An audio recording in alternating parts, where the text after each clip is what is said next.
Welcome back to the Neutral Zone. Today, we're going to be talking about the Texas Longhorns in our recap series, recapping their 2023 season. Obviously, falling a bit short in the playoff, losing to Washington, the runner-up in this year's national championship game. But nonetheless, a really good season. If you guys are new to the channel, please like, comment, subscribe, hit that notification bell so you don't miss a single upload. We post college football content every single day. We go live Sunday, 9 p.m. Eastern every single week. So please stop by, say hello, talk football with us.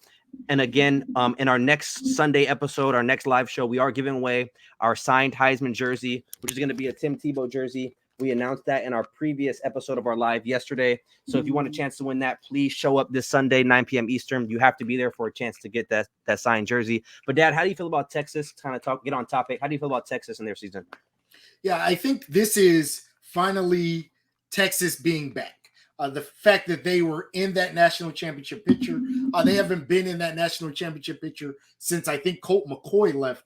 So the fact that they were able to get back in that picture, be in the playoffs, they had not been in the playoffs since the playoffs started. And this is a blue blood program. This is a program with a long and very good history with championships and everything you can think of. When you think of college football, if you named about 10 teams, Texas would be one of those teams. So it's good to see them back in that national championship picture. Just a very good season all around. Obviously, as you mentioned, they fell a little bit short. But I think they still can hold their heads high because of the progress they made. Again, being in that playoff, being in the national championship conversation literally the entire year. Obviously, they dropped the game to Oklahoma, their rival, which I'm sure they're upset about. And then, as you mentioned, they dropped the game by 6 points to Washington. Had a chance to win that game late, but just fell a little bit short. But all around, what you saw was progress. You've seen Quinn Ewers step his game up, go for over 3,400 yards, 22 touchdowns, 69% completion percentage. Again, as I talked about in the live show, up 11%. His numbers were up across the board in every category. You just kind of see that progression, that maturity as a quarterback. Jonathan Brooks over 1,000 yards. And if you guys remember, he was hurt the end part of the season. So they got that run game back going.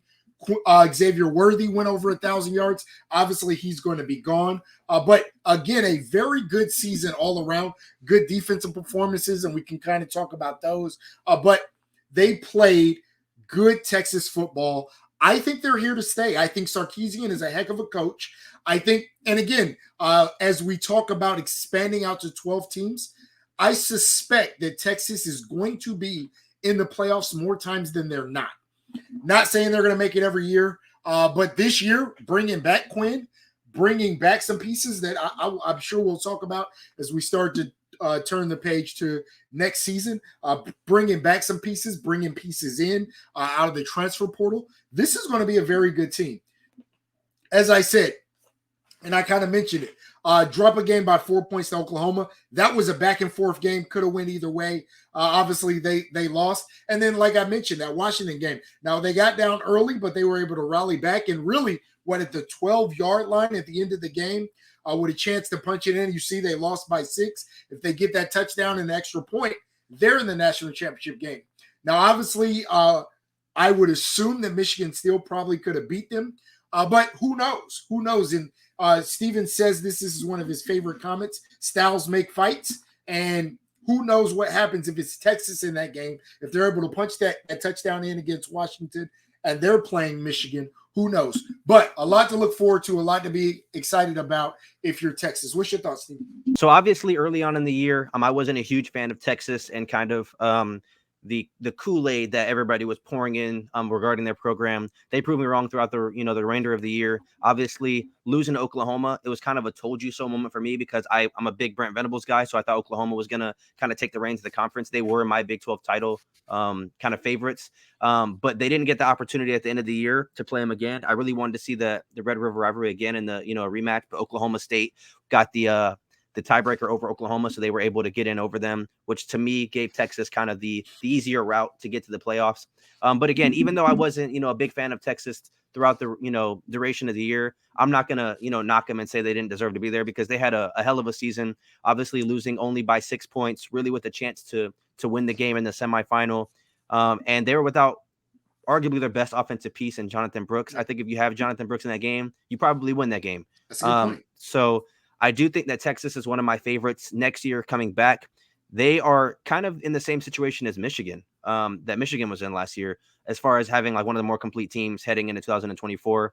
You bring over Isaiah Bond from Texas, who is arguably, a top 2 to 3 receiver in the portal. You bring over Andrew Makuba from Clemson, who's the best safety in the portal. I'm sure you grabbed another couple people. You bring back Quinn Ewers, who I did not expect him to come back. So that's kind of a weird scenario with Arch Manning, but you bring back now one of the better quarterbacks in college football to run it back and try to get the unfinished business taken care of. You're moving to the SEC, obviously, which is going to be a tough task, moving to the toughest conference in college football. But, moving to the toughest conference in college football, you have the best resume. So I think if you do have 1 to 2 losses at the end of the year, you're pretty much penciled in the playoffs. So I do think Texas is going to be a front runner. They're probably going to be a top 5 to 6 team in the preseason polls. And I would expect them to be there. They deserve to be there. I'm not sure. I think Jonathan Brooks is leaving, if I'm not mistaken. Brooks he has entered the NFL draft. Yeah. So they're probably running with CJ Baxter as their lead back next year. Okay. But even with him, I think we saw they're still able to compete at the highest level without Jonathan Brooks.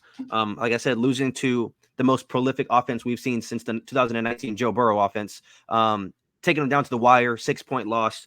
Really came down to literally the final play of the game. So I'm excited to see where the direction that Sark takes this team. I wasn't a fan of them early on. I wasn't convinced that they could compete with the likes of Alabama, with the likes of Oklahoma, and so on and so forth. But like I said, they proved me wrong. And I agree with you. I do think they're here to stay. I think when you look at Sark not going to Alabama and wanting to kind of make his legacy, and I know we've said that the last couple of times with Kiffin and Lanning, but you have to kind of say that when all these big time coaches turn down the biggest job in college football, they're kind of betting on themselves to kind of, like I said, make that legacy and make a run with the program they're currently at. Yeah, so mention that the biggest concern going into next year is Jonathan Brooks going to the NFL, is losing Worthy. But I think you also mentioned CJ Baxter played the back end of the year and played pretty well. In that Washington game, he went for 64 yards, but was able to kind of do some things. I think with a full offseason and knowing he's going to be the lead back, I think he's going to be a very good lead back. You mentioned Bond coming basically to kind of replace Worthy. Again, I don't know if it's a 1-for-1, but Bond was a high recruit, just like Worthy. So I suspect that he'll be able to do or replace a bunch of those numbers. I mentioned Texas being back. Right? If you look at this plan of succession, just kind of as we talked about, they have Ewers this year. This will be Ewers kind of, he left early, went to Ohio State that year, has been in Texas for 2 years. So this is really his senior year. But then you have Arch following right behind him. So when I say that, I say that when I look at the players they have, the way that they have been able to recruit, Sark has brought a lot of optimism to Texas. Texas, in their heyday, when Texas is good, they can kind of, outside of between them and Oklahoma, they can kind of go to the state, one of the most talent-rich states in the nation, and get whatever kid they want.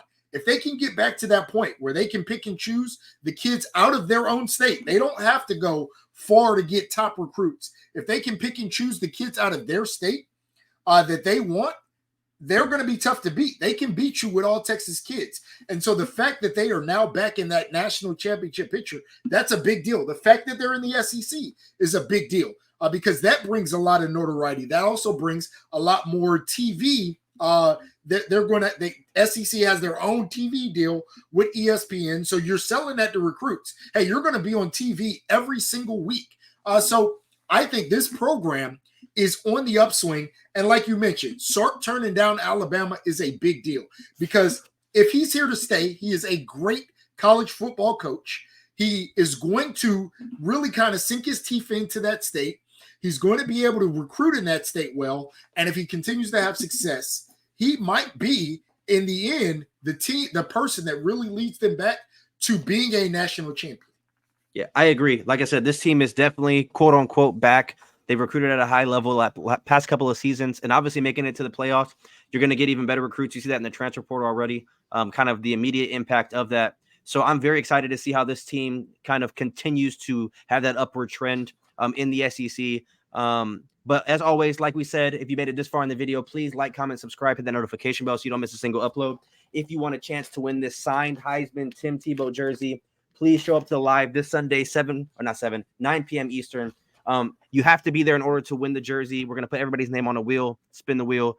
Thank you guys so much for helping us get to 1,000 subscribers. The next goal is 2,000. We're going to give away another signed Heisman jersey. That's going to kind of be our thing, our tradition as we kind of continue to grow this channel. So thank you guys so much, and we'll see you guys tomorrow. Peace out.